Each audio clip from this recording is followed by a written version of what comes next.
Hi, good morning. මේ දවස් ටිකේම social media වල මම ස්පෙෂලි Instagram වල දකින්න එකක් තමයි මේ El Nino කියන සිටුේෂන් එක. ඉතින් මම දන්නේ කොයි තරම් දුරට ඔය කියන විදිහට රස්නේ එනවා කියන එක නම් definitely correct. හැම අවුරුද්දෙම ඔය කාලෙට අපිට තියෙනවා අපිට මතක නම් El Nino කියන එක දැන් ෆෝම් වෙලා වෙන්න පටන් අරන් ඉවරයි කියලා තමයි සයන්ටිස්ට්ලා කියන්නේ. සෝ වැඩිම රස්නේ බලපාන ඉන්දියාවට කියන්නේ අපිටත් එක්ක ඉෆෙක්ට් වෙනවා කියන එක.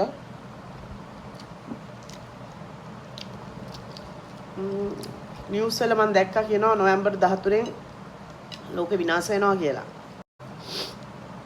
හරිම නෙගටිව් thoughts තමයි උදේ පාන්දරම පේන්නේ හැමදාම social media එකට ගියොත්. anyway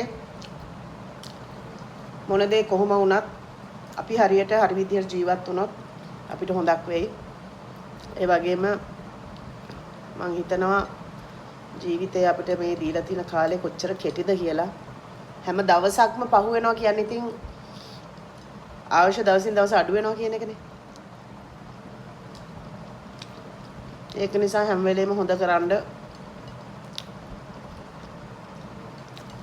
ඉරිසියාකාරකම් වැඩක් නැහැ, තරහ වැඩක් නැහැ, මිනිස්සුන්ට සාප කරලා වැඩක් නැහැ. තමුන්ට තියෙන ධනය, තමුන්ට තියෙන දේවල් අනිත් මිනිස්සුත් එක්ක කම්පෙයාර් කරලා වැඩකුත් නැහැ. ෆියුස් ගිය දවසට ඔක්කොම දාලා යන්න වෙනවා. ඒක නිසා හැම වෙලේම සතුටින් තමයි ඉන්න ඕනේ අපි හැමතිස්සෙම. කරන රස්සාව වුණත්, ආශ්‍රය කරන මිනිස්සු වුණත් ඒ ගානට හිටියාම අපිට ලේසි ජීවත් වෙන්න. El Nino එකේ තත්ත්වය ඕක තමයි. ඊයේ රෑ අතරමැද මට ඇහැරුණා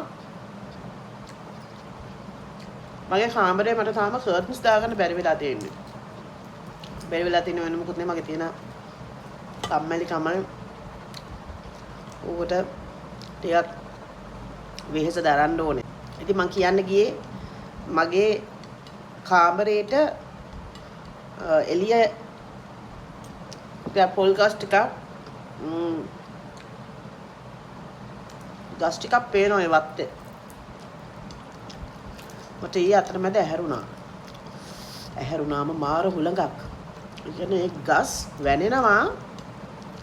මං හිතන්නේ උදේ වෙද්දි මම බැලුවා නැගිටලා අර තෙහෙට්ටු වෙලා ඒ ගස් ටික එච්චරට හුලඟට කැරකිලා බලාගෙන කල්පනාවෙන් පාරවල් වල එහෙම යන්න මොන දේ වෙයිද දන්නේ. මේ සබහා ධර්මයටත් මිනිස්සු ඉන්න දෙන්නේ නැහනේ. ගස් කපනවා, හිරිහැර කරනවා, පුච්චනවා, ලෝකේ නැති දේවල් කරනවා. ඉතින් දැන් තනිකරම සබහා ධර්මයට තරහා ගිහිල්ලා මට පේන විදිහට පිස්සු කතාවක් නේ. නෑ ඒක තමයි ඇත්ත. පිස්සු නෙමෙයි. ඒක නිසා කරුණාවන්ත වෙන්න පුළුවන් තරම් ගෙදර මල් පැලයක් කරේ හිටවලා වතුර ටිකක් දාන්න ආරක්ෂා වෙයි. කාලේ අනේ ඉක්මන බලන්න අද සිකුරාදා. හෙට සෙනසුරාදා. ඉරිදා ආයේ සමුදා දවසක් එනවා. මාර ඉක්මනට මේ වෙලාව කැරකෙනවා. යම් කිසි ලොකු හේතුවක් මතයි ඒක වෙන්නේ. ඒක නිසා ඔයගොල්ලොත් මතක තියාගන්න අනවශ්‍ය දේවල් වලට කාලේ නාස්ති නොකර Tamanට දෙයක් කරගන්න. ඉස්සර අපේ ආච්චිලා සියලා කියනවා අම්මලා තාත්තලා පාස් වෙනවා ඉතින් කරගන්න දෙයක් තමයි ඉතින් ගෙනියන්න තියෙන්නේ කියලා නේ.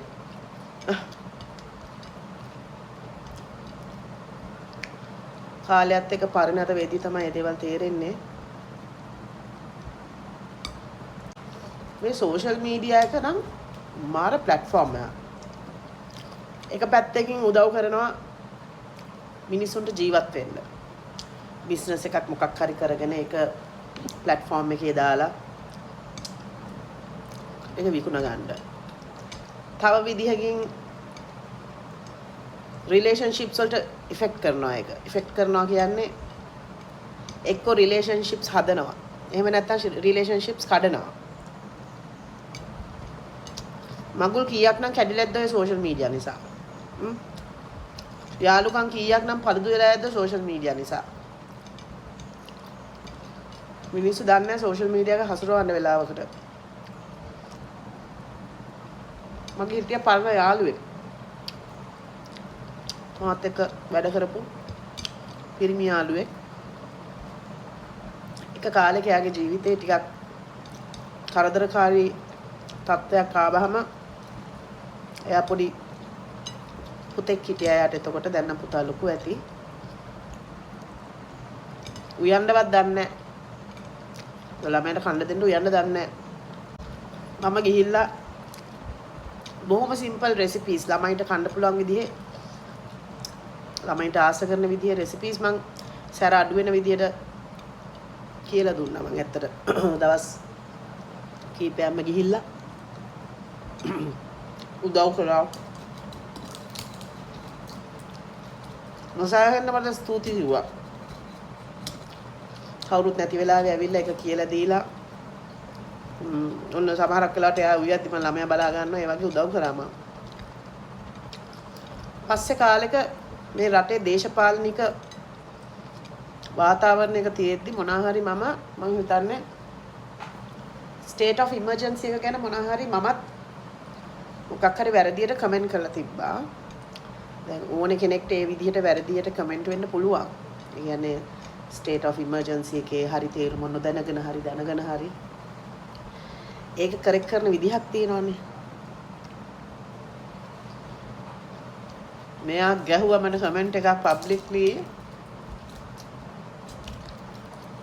හරිම නරක විදිහට කැත විදිහට. එතනින්ම ඒ යාළුකම ඉවරයි. මොකද ඇත්තටම ඒක මට කරෙක්ට් කරන්න ඕන නම් මට කෝල් කරලා කියන්න තිබ්බා. ඔය කියන එක වැරදි. ඔය මේ විදිහට මේක කරෙක්ට් කරන්න. එහෙම නෙවෙයි. එතනින් මේ යාළුකම ඉවරයි. අයින් කළා දැම්මා. මේ මෑතකේත් මම දැක්කා. අපි ඉතින් ෆ්‍රයිඩේ හවස හරි මේ එළියට යනවනේ. ලොං බයි එකේ කවුද ගිස් කෙනෙක් එක්ක හිටියේ. hina වෙලා මට කතා කරන්න ගියා. මම අච්චර රෙස්පොන්ඩ් කරේ නෑ. මම නිකන් යන්න ගියා. ඒ වගේ මිනිස්සු තමයි අපි අතර ඉන්නේ. ඉතින් ඔය වගේ කියන්න නම් කතා ගොඩයි. ඒ වුණාට අදට ඕක ඇති. ඒක නිසා සෝෂල් මීඩියා ඉතින් පරිස්සමෙන් පාවිච්චි කරන්න. කවුරු මොනා කරලා රට ගෙනිච්චත් මොන දේශපාලනික පක්ෂය ආවත් යාළුකම් කියන ඒවා යන්න ඕනේ සදහටම. මොකද දේශපාලඥයෝ එනවා යනවා ආණ්ඩු පෙරලෙනවා. යාළුකම් පෙරලෙන්න බෑනේ. පක්ෂයක් ભેදයක් නිසා. ඒක නිසා සෝෂල් මීඩියා පාවිච්චි කරද්දිත් පරිස්සමෙන් පාවිච්චි කරන්න. ප්‍රයෝජනවත් දෙයක් කරන්න කියලා තමයි මම හිතන්නේ මගේ ඔපිනියන් එක. සෝ අදට ඔය ඇති. ආයෙ දවසක කතා කරමු. බයි.